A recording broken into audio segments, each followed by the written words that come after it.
আসবো ফিরে আবারও লেখিকা সুরভি আক্তার পর্ব ১৩। সময় অতিবাহিত হয়েছে কিছুটা। কাবির ম্যানশন শান্ত নিস্তব্ধ। দুপুর প্রায় ১টা বাজতে চলল। সদ্য শাওয়ার নিয়ে বেলকনির ইজি চেয়ারটায় বসেছে মেঘা। চেয়ারের পিঠে ভেজা চুলগুলো মেলে দিয়েছে, মেঝেতে লুটোচ্ছে কৃষ্ণকেশ রাশি। একস্থির হয়ে নিচে বাগানের দিকে চেয়ে আছে মেঘা। দু চোখ ফোলা, চেহারা লালচে, আখিদ্বয়ের আর্দ্র কিনারা রক্তিম বর্ণ ধারণ করেছে কান্নার দরুন। সেই তখন থেকে কেঁদেছে মেয়েটা। চেন খুঁজে পাওয়া যায়নি এ অবধি। পুরো বাড়ি খোঁজা হয়েছে তন্ন তন্ন করে, এখনো চলমান খোঁজাখুঁজি, তবে মিলছে না। তার কান্নার মূল হেতু হারানো চেন, এটাই সবার ধারণা। তবে শুধু হারানো চেনের জন্য নয়, মেঘা আরও একটা কারণে কেঁদেছে এতক্ষণ। সেটা সিরাত ব্যতীত কেউ আন্দাজ করতে পারেনি। সেই তখন থেকে মনমরা হয়ে আছে মেঘা, কথা বলছে না মুখ ফুটে। এখন সবাই বেরোবে শপিংয়ের উদ্দেশ্যে। সাফা তৈরি হয়ে মেঘাকে ডাকলো, নিচে আদ্র আছে। শুভ্র অফিস থেকে সোজা মার্কেটে আসবে। সাফা ডাকতেই মেঘা সোজাসুজি বলল, ও যাবে না, ডিস্টার্ব না করতে। সাফা বেশ কবার জোরাজুরি করলো, কাজ হলো না। মেঘা একই কথা বলল বারংবার, যে ও যাবে না। শেষমেশ হাল ছেড়ে নিচে নামলো সাফা। আদ্রকে বলতে আদ্র উপরে উঠল। বেলকনিতে গিয়ে মেঘাকে ডাকলো স্বাভাবিকভাবেই। মেঘ, রেডি হোসনি এখনো? যাবি না? দেরি হয়ে যাচ্ছে, তাড়াতাড়ি রেডি হয়ে নে। মেঘা না ফিরে না তাকিয়ে মলিন কাঠস্বরে উত্তর করলো, আমি যাব না ভাইয়া, তোমরা যাও। যাবি না মানে? ওয়েট করছি আমি। যা, গিয়ে তৈরি হয়ে নে। বললাম তো ভাইয়া আমি যাব না, তোমরা যাও। আমার ভালো লাগছে না এসব, জোর করো না আমায় প্লিজ। আদ্র একটু এগোলো, আদর দেখিয়ে নরম কণ্ঠে বলল, তোকে ডিস্টার্ব করছি আমি? সহসা চাইলো মেঘা। শুকনো মুখে চেয়ে বলল, সেটা কখন বললাম? এই যে বললি জোর করছি, জোর করা আর ডিস্টার্ব করা আলাদা কোথায়? আচ্ছা এসব বাদ দে, চল, দেরি হয়ে যাচ্ছে। মুড অফ করে রাখতে হবে না আর। বাড়িতে থাকলে চেনটা ঠিক খুঁজে পাওয়া যাবে। এখন এই চিন্তা ঝেড়ে ফেল। তোকে এভাবে মন মরা থাকলে মোটেও ভালো লাগে না। শুনবি না আমার কথা? যাবি না? মেঘা কয়েক সেকেন্ড চুপ থেকে বলল মৃদু স্বরে, যাচ্ছি, তুমি নিচে যাও, আমি আসছি তৈরি হয়ে। আদ্র মুচকি হেসে বেরিয়ে আসলো কথা না বাড়িয়ে। মিনিট কয়েকের মাথায় মেঘা তৈরি হয়ে নেমেছে। সাফাসহ তিনজনে বাড়ি থেকে বেরোলো ওরা। গেটের বাইরে গাড়ি রাখা একপাশে আদ্র ঘুরে গিয়ে ড্রাইভিং সিটের ডোর আনলক করতে করতে বলল মেঘার সাফার উদ্দেশ্যে, উঠে বস জলদি। দরজা খোলার সাথে সাথে ভেতরে নজর পড়তে কপাল কুঁচকে আসলো আদ্রের। ভেতরে ড্রাইভিং সিটে রৌদ্র বসে স্টিয়ারিংয়ে দুহাত রেখে কঠোর ভঙ্গিতে ঠিক সামনে বরাবর তাকিয়ে আঙুল নাচাচ্ছে। আদ্র আকস্মাক ওকে দেখে তবদা খেয়ে সন্দিহান হলো, প্রশ্ন করলো সহসা, রুডি, তুই তুই যাবি মার্কেটে? রৌদ্রের নাম শুনে হকচকিয়ে তাকালো মেঘা, ঝুঁকে ভেতরটায় নজর বোলালো। রৌদ্রকে দেখে কেমন ধক করে উঠল। রৌদ্র কোনো উত্তর করলো না, গলা ভার করে মুখ খুলল সেভাবেই শটান বসে থেকে। টুকটুকে উঠে বস সকলে, দেরি হয়ে যাচ্ছে। ঢিল ছোড়া কথা তার সম্পূর্ণ মানে বুঝতে বাকি রইল না। সোজা হলো আদ্র, সেখান থেকে মেঘার দিকে তাকালো। দুজনে চোখে চোখে হতে আদ্র ইশারা করে উঠতে বলল গাড়িতে।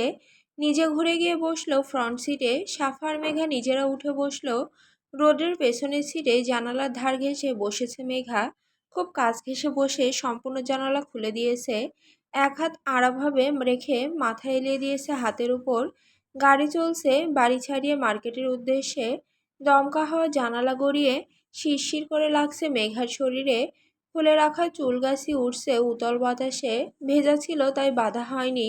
দীর্ঘ অলক বাতাসের ঝাপটায় ঢেউ খেলে এলোমেলো হয়ে আছড়ে পড়ছে সাফার চোখে মুখে। মেঘা খেয়াল করেনি। সাফা ওর চুলগুলো সরিয়ে দিয়ে খানিক বিরক্তি সূচকে বলল, মেঘা চুলগুলো বাদ না, উড়ছে ভীষণ। তড়িঘড়ি করে চাইলো মেঘা। এলোমেলো চুল আলগোছে গুছিয়ে হাত খোপা করলো। সে জানালা ঘেঁষে ইচ্ছাকৃত বসেছে যাতে ভুল করে ওই লোকটার মুখ দর্শনও না হয়। একটাবারও সামনে পানে তাকায়নি মেঘা। চুল বেঁধে আবার জানালার কাছে ঘেঁষতে গেলেই আকস্মিক ধীরে ধীরে বন্ধ হলো জানালাটা। মেঘা একবার নিচে তাকালো, অন্যবার উপরে। এটা আপনা আপনি বন্ধ হচ্ছে কি করে? ও তো সুইচ লক করেনি। মেঘা সুইচ নিচে করে আবার খোলার চেষ্টা করলো, পারল না।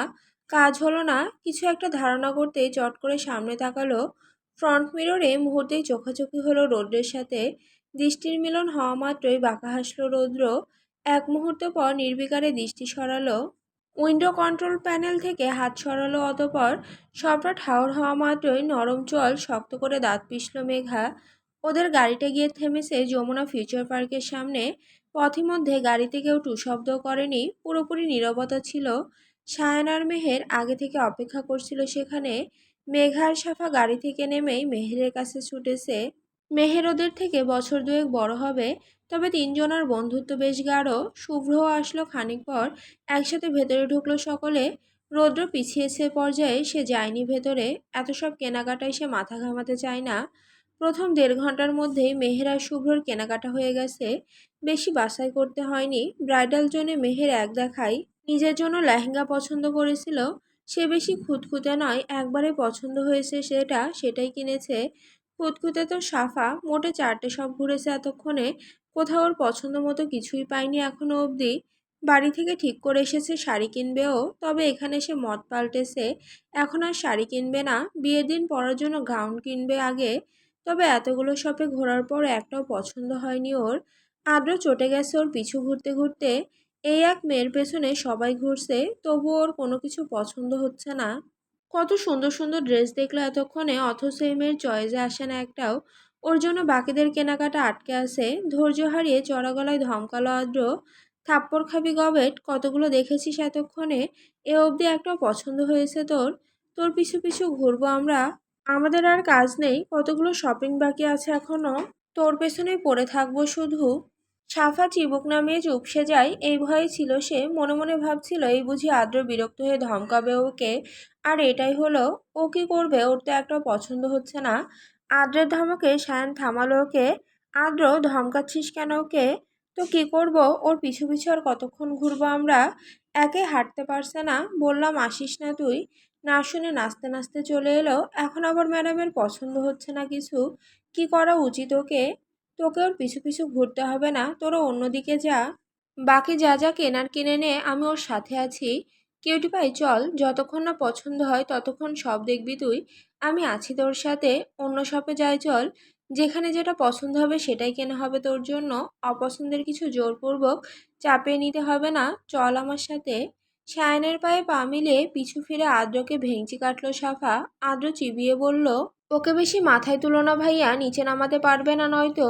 পরিপ্রেক্ষিতে মৃদু হেসে বিড়বিড়ায় সায়ান, ওকে আমি মাথায় করে রাখবো, নিচে নামতেই দেবো না কখনো।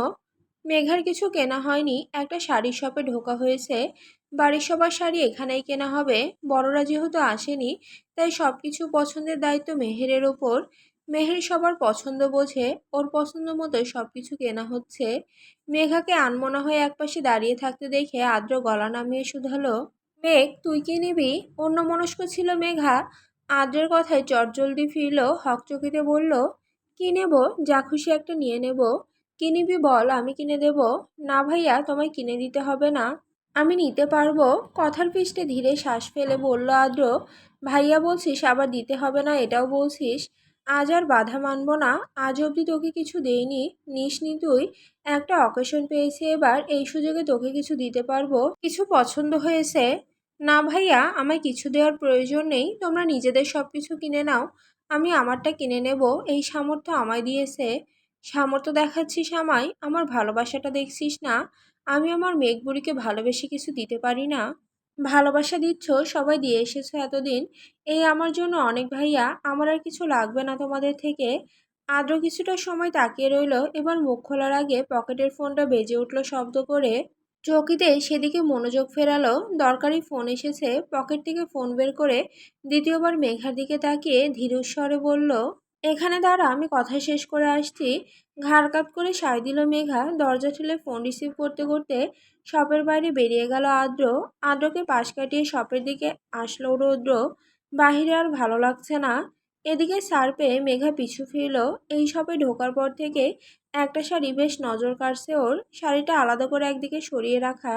বেগুনি রঙের একটা সিল্কের কারুকাজ খচিত শাড়ি। এই রংটা মেঘার ফেভারিট, তাই এটাই নজর কেড়েছে সবার আগে। মেঘা ফাঁক পেয়ে পিছু হটল। শুভ্র আর মেহের অন্যদিকে। মেঘা একজন স্টাফকে ইশারা করে শাড়িটা দেখিয়ে ধীরে বলল, এক্সকিউজ মি, ওই শাড়িটা একটু দেখাবেন? শপের স্টাফ ইশারা অনুযায়ী শাড়িটা দেখে মলিন হেসে তৎক্ষণাৎ বলল, সরি ম্যাম, ওটা সোল্ড আউট। কাস্টমার প্যাকিংয়ের জন্য রেখে গেছেন, নিয়ে যাবেন একটু পর। আপনি অন্য কিছু দেখুন। ওই ডিজাইনের আরেকটা শাড়ি দেখান আমাকে। আবারও মলিন উত্তর আসলো। এবারও সরি ম্যাম, ওটা এক পিসই ছিল, যেটা অলরেডি সোল্ড আউট। তবে ওই ডিজাইনের পাশাপাশি সেম ধাঁচের অন্য কিছু দেখাতে পারি আপনাকে। মেঘার হাসার চেষ্টা করলো, বলল শুকনো কণ্ঠে, ইটস ওকে, লাগবে না। বলেই সরে আসলো ওখান থেকে। আবারও পিছু ফিরে একবার শাড়িটার দিকে তাকিয়ে নীরবে শ্বাস ফেললো। যেটা একবার চোখে লাগে সেটার ঊর্ধ্বে আর কিছুই হয় না। নিজের ভুল পছন্দকে উপেক্ষা করে চোখ সরিয়ে মাথা ঝাঁকালো মেঘা। মেহের আর শুভ্রের দিকে এগোলো। অতপর সব শপিং শেষ করে বাড়িতে ফিরতে ফিরতে সন্ধ্যা গড়িয়েছে ওদের। বাড়ির সবার জন্য অনেক কিছু কেনা হয়েছে। বাড়িতে ফিরেই নিজ ঘরে উঠেছে মেঘা। নিচে নামেনি আর। সব ফাংশনের জন্য আলাদা আলাদা থিমে ড্রেস আপ ধার্য করে সব কিছুই কেনা হয়েছে আজ। মেঘা নিজে পছন্দ করে নিজের জন্য আলাদা করে সব কিনেছে।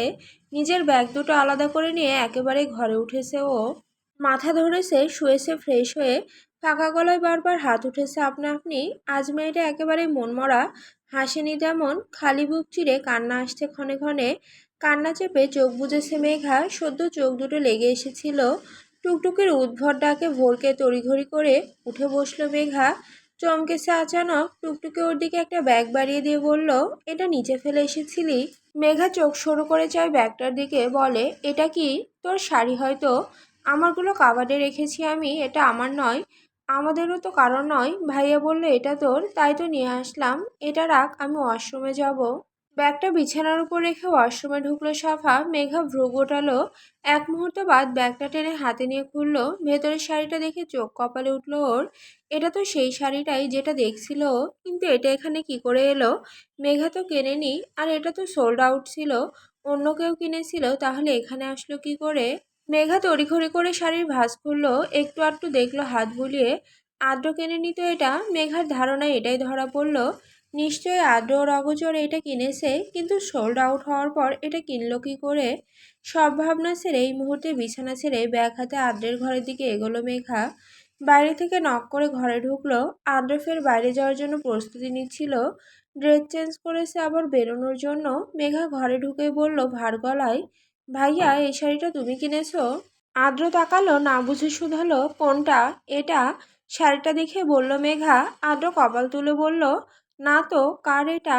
মিথ্যে বলবে না ভাইয়া, আমার জন্য এটা কিনেছো তুমি? তোমাকে বললাম আমার কিছু লাগবে না, কারো থেকে কিছু নেব না আমি, তবুও তুমি এটা কিনেছো?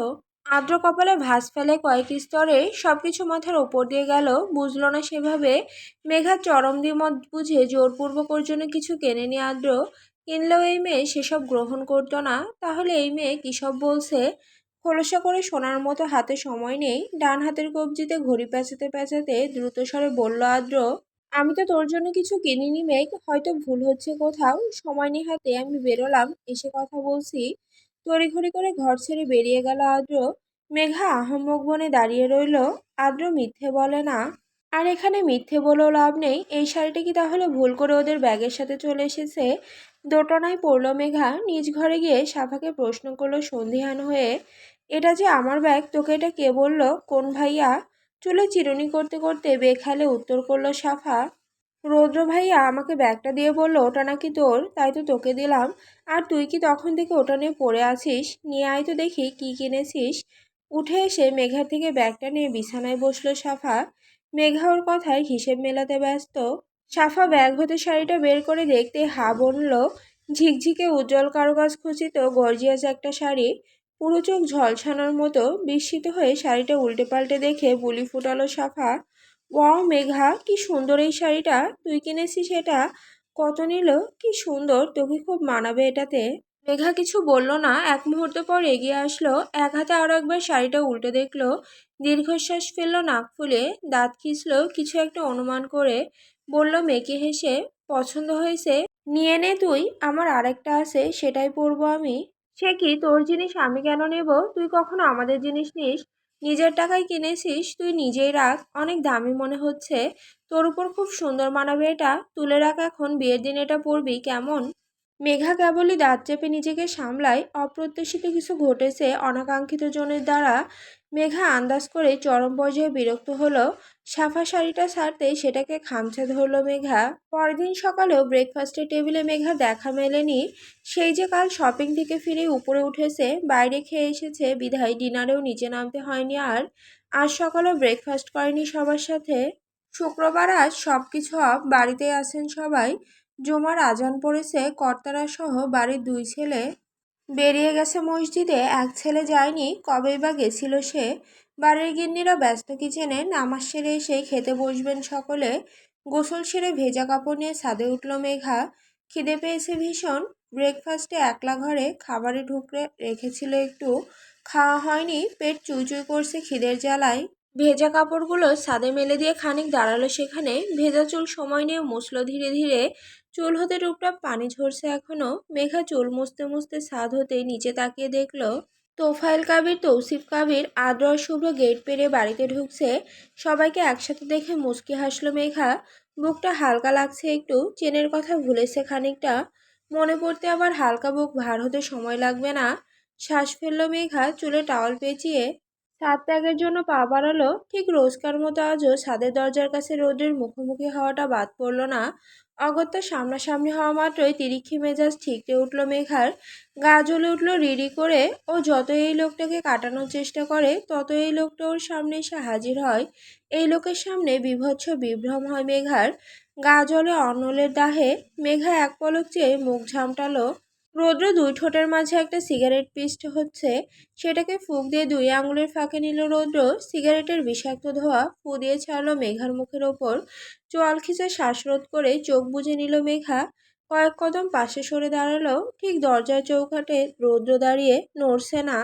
মেঘা হাত মুঠো করে আরো বেশি সরে আসলো। রৌদ্রের নড়চড় না দেখে মিনিটের মাথায় দৃষ্টি তুলল উপরে। দুজনের চোখাচোখি হতে ভ্রু নাচালো রৌদ্র। ঠোঁট বাঁকিয়ে হাসলো। আধো খাওয়ার সিগারেটটা পায়ের নিচে মারিয়ে বলল মুখের সামনে বাতাস করে, হোয়াটসঅ্যাপ সানি, থাপ্পড়ে টাল সামলাতে পেরেছিস? মেঘা মুখ ফিরিয়ে নেয়। রৌদ্র একটু এগিয়ে আবার বলে খানিক হাসকিশোর টোনে, রাগ করেছিস সুইট হার্ট? সরি জান, তোকে মারতে চাইনি, ট্রাস্ট মি। মেরেছি তোর বেয়াদবির জন্য। দেখ, একটা থাপ্পড় খেয়ে বেয়াদবি ভুলে আদব শিখে গেছিস কেমন। নিজ পানে চেয়ে দেখ, গায়ে ওড়না জড়িয়েছিস আজ। মেঘা তড়িতে নিজের দিকে তাকায়। আসলে গায়ে ওড়না জড়িয়েছে ও। ছাদে উঠেছিল বলে আসার সময় গায়ে জড়িয়ে উঠেছে, এই লোকের কথাই তো নয়। মেঘা মুখ বিকৃত করলো। রোদের উপর জেদ দেখে মুখ ঝামটালো তিরস্কারের সহিত। খিটখিটে স্বরকে চেপে নিল। ওই একটা লোকটার বিপরীতে জবানও খুলতে চায় না। কিছু বলবে না মেঘা, তাকাবেও না আর। দেয়াল ঘেঁষে মাঝামাঝি দূরত্ব বাড়ালো। এই লোক না সরলেও যেতেও পারছে না এখান থেকে। রৌদ্রও সরছে না আপন মনে। মেঘাকে বিমূঢ় দেখে রৌদ্র চাহনি তীক্ষ্ণ করে। ঘাড় ঝাঁকিয়ে ডাকে মৃদু নোয়ানো স্বরে, এমপি। মেঘা চোখ তোলে না, পায়ের নখ খুঁড়তে থাকে ছাদের ফ্লোরে। রৌদ্র আরেক পা এগিয়ে ধীরে দূরত্ব ঘুচিয়ে বলে, তাকা আমার দিকে। দরজার কাছে একটু ফাঁক পেয়ে মুখ তুলে পাশে তাকায় মেঘা। মুহূর্তে অপেক্ষা না করে দরজার দিকে এগোতে গেলে রৌদ্র টেনে ধরে। তবে এবার হাত নয়, মাথা থেকে প্যাচ খোলা টাওয়েল টেনে ধরে চুল সমেত। ভেজা চুলে টান টান পেতে মৃদু কুকিয়ে পিছু ফেরে মেঘা ঝাঁঝিয়ে ওঠে, ইউ রাইনো, সমস্যা কি আপনার? আমি আপনার উপর বিরক্ত হচ্ছি বুঝতে পারছেন না? কেন সবসময় আমার পিছে লেগে থাকেন? কাজ নেই কোনো, বেকার লোক। মিনিমাম লজ্জাবোধ নেই আপনার মাঝে? সবসময় একটা মেয়েকে হ্যারাস করেন এভাবে, স্পাইনলেস পার্সন কোথাকার। মেঘার কণ্ঠে স্পষ্ট বিরক্তি। রৌদ্র হেয়ালি ছেড়ে শক্ত হলো, ইডিয়েট, থাপ্পড় খাবি আর একটা, তোকে হ্যারাস করছি আমি? রাইনমুখ মেঘা এটুকুনি বলল পরিপ্রেক্ষিতে। পা বাড়াতে গেলে ওর চুলে পেঁচানো টাওয়েলটা খুলে আসলো রৌদ্রের হাতে। প্যাচ খুলতেই ভেজা চুলগাছি ঝাঁপিয়ে পড়লো পিঠে। রৌদ্র তেতে কিছু বলার আগেই দ্রুত কদমে প্রস্থান করলো মেঘা, পিছনে নিরেট মূর্তি ধারণ করে। কিরমির করলো রৌদ্র, রাগে হাতে টাওয়ালটা ঝাড়া মারলো। ভেজা টাওয়ালে ঝিরিঝিরি পানি ছুটে আসলো রাগী মুখশ্রীর ওপর। অগত্যা সেটার দিকে তাকালো। মুখভঙ্গিমা স্বাভাবিক করে টাওয়ালটা তুলে ধরলো মুখ সম্মুখে। কাছে আনতে মিষ্টি একটা ঘ্রাণ নাকে বিঁধল। চোখ সরু করে কপাল গোটালো রৌদ্র। সফেদ রঙা বাট টাওয়েল, এটা থেকেই ক্ষীণ একটা সুঘ্রাণ আসছে। মেয়েলি শ্যাম্পুর ঘ্রাণ হয়তো। রৌদ্র আরও গাঢ়ভাবে অনুধাবনের জন্য টাওয়েলটা কাছে আনলো আরও, ঠিক নাকের কাছটাই চেপে ধরলো। ক্ষীণ সুবাসের টোপ গাঢ় হয় এতে। মনোরম সুবাসে পুরুষালী দুটো ক্ষুব্ধ চোখ বুজে আসে মাদকীয় অনুভূতিতে। দীর্ঘ শ্বাস টানে রৌদ্র, চোখ মেলে মিনিটের মাথায়। দুহাতে টাওয়ালটা চেপে ধরে দপাদপ পা ফেলে নিচে নামে। 2টো বাজে প্রায়, লাঞ্চে বসেছে সকলে। বাড়ির সবাই উপস্থিত। পরশু বিয়ে, আজ বিকেলে ডেকোরেশন থেকে লোক আসবে বাড়ি সাজানোর জন্য। খাওয়া দাওয়ার পর থেকে ব্যস্ত হয়ে পড়বে সকলে। রোদ্রের কথা মোতাবেক ওর ফেরার দিন ঘনিয়ে এসেছে। 17 তারিখ ওর ফিরে যাওয়ার ডেট। দিনগুলো পেরোলো চোখের পলকে। ওর ফেরার দিনকে কেন্দ্র করে সেদিনই বিয়ের ডেট ফাইনাল করা হয়েছে। এই নিয়ে রোদ্রের সাথে কথা হয়নি এখনো অবধি। ও থাকবে কি থাকবে না এটা কেউ জানে না। রুবিনা কাবির এক বুক আশা নিয়ে আছেন এই বিয়ের অছিলায় তার ছেলে আর ফিরবে না। বিয়ের তোড়জোড়ে কটা দিন পেরোলেই রোদ্রের মন পরিবর্তন হবে হয়তো। একবার যাওয়া ক্যান্সেল হলে দ্বিতীয়বার আর জোর থাকবে না অদূরে যাওয়ার। তোফায়েল কাবির খাচ্ছেন আর এক মুহূর্ত পর তাকাচ্ছেন নিজের স্ত্রীর দিকে। রুবিনা কাবির চোখের ইশারায় কিছু বলছেন তাকে। তোফায়েল কাবির জানেন সবটা। হাঁপ ছেড়ে বাধ্য হয়ে খেতে খেতে মুখ খুললেন তৌসিফ কাবিরের উদ্দেশ্যে।